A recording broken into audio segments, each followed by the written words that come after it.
حدیث مبارکہ میں آتا ہے کہ 3 وقت ایسے ہیں جس میں فرض نماز بھی اللہ کے ہاں قبول نہیں ہوتی۔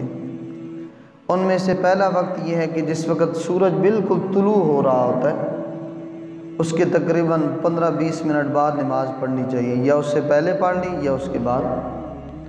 اب صبح کا جو وقت ہوتا ہے طلوع ہونے کا، اس کے 15 منٹ بعد یا 20 منٹ بعد آپ اشراق کے نوافل پڑھ سکتے ہیں۔ لیکن اسی وقت عین جس وقت طلوع ہو رہا ہوتا ہے تو لوگوں کو اتنا شعور ہی نہیں ہے، اور نہ ہی اس بات کا کوئی خیال رکھتے ہیں کہ ادھر سے سورج طلوع ہو رہا ہے، ادھر سے نماز پڑھ رہے ہیں۔ اگر آدمی کوئی بتا بھی دے تو کہتے ہیں جی چلو اللہ نے قبول کرنی جی۔ بھئی اللہ کے پاک نبی صلی اللہ علیہ وسلم نے ہر چیز کا ایک وقت بتایا ہے کہ اس وقت کے اندر یہ عبادت ہوگی اور اس وقت کے اندر کوئی عبادت قبول۔ دوسرا، بالکل زوال کا وقت، یعنی زوال کا لفظی معنی ہوتا ہے سورج کا ڈھلنا۔ جس وقت سورج ڈھلتا ہے تو اس وقت بھی 15-20 منٹ ہوتے ہیں، تقریباً 10-15 منٹ، اس وقت کوئی بھی فرض نماز نہیں پڑھ سکتا۔ اسی طرح بالکل سورج جس وقت غروب ہونے کے قریب ہو، بالکل اس وقت بھی کوئی فرض نماز قبول ہو۔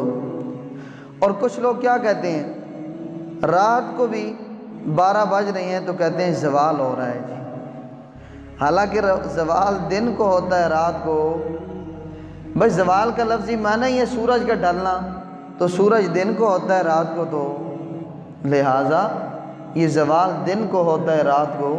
اکثر اوقات لوگ پوچھتے ہیں رات میں 12 بجے نماز ہو جاتی ہے جی، فلانے وقت میں ہو جاتی ہے، بھئی نماز ہو جاتی ہے، لہٰذا زوال دن کو ہوتا ہے رات کو نہیں۔ یہ تو ہیں 3 وقت اس کے اندر فرض نماز قبول نہیں۔ اور 2 وقت ایسی ہیں اور اضافی طور پر جس میں نفل نماز بھی نہیں ہے، یعنی فرض اس وقت بھی قبول نہیں اور نفل بھی نہیں، لیکن اس کے علاوہ 2 وقت ایسے ہیں جس میں نفل نماز بھی قبول نہیں۔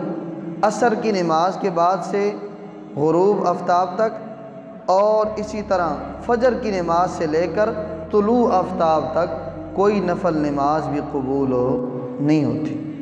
اس میں ہمیں اس کی احتیاط کرنی ہے۔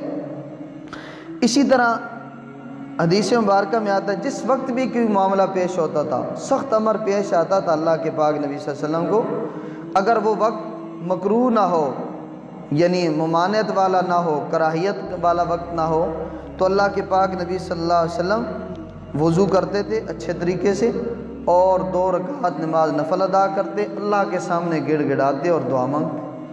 اور آج کل ہمیں کوئی اس طرح کا معاملہ پیش آ جائے، ہم سب سے پہلے ہماری نظر ہوتی ہے پیسے کے اوپر، بھئی پیسہ لگانا ہے تو کام ہوگا۔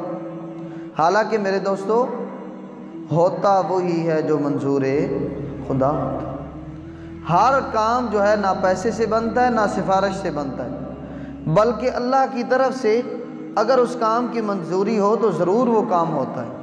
اللہ کی طرف سے منظوری نہ ہو، لاکھ کوششیں کریں، لاکھوں نہیں کروڑوں روپے بھی لگائیں، اگر اللہ کی طرف سے منظوری نہیں ہے تو وہ کام نہیں ہوگا۔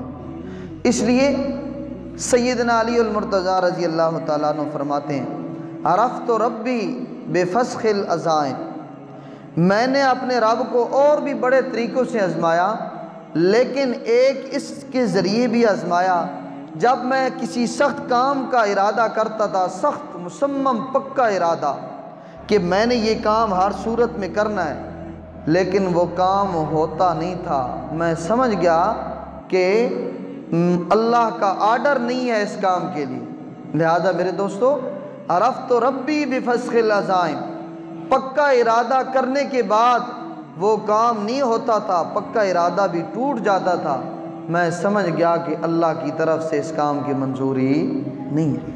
اس لیے سیدنا علی المرتضیٰ رضی اللہ تعالیٰ عنہ کا بڑا مشہور مقولہ ہے، عرفت ربی بفسخ العزائم، میں نے اپنے رب کو سخت ترین ارادے کے باندھنے کے باوجود جس وقت وہ ارادہ ٹوٹا تو میں سمجھ گیا کہ میرا رب جب تک کسی کام کے لیے راضی نہ ہو تو وہ کام ہو سکتا نہیں۔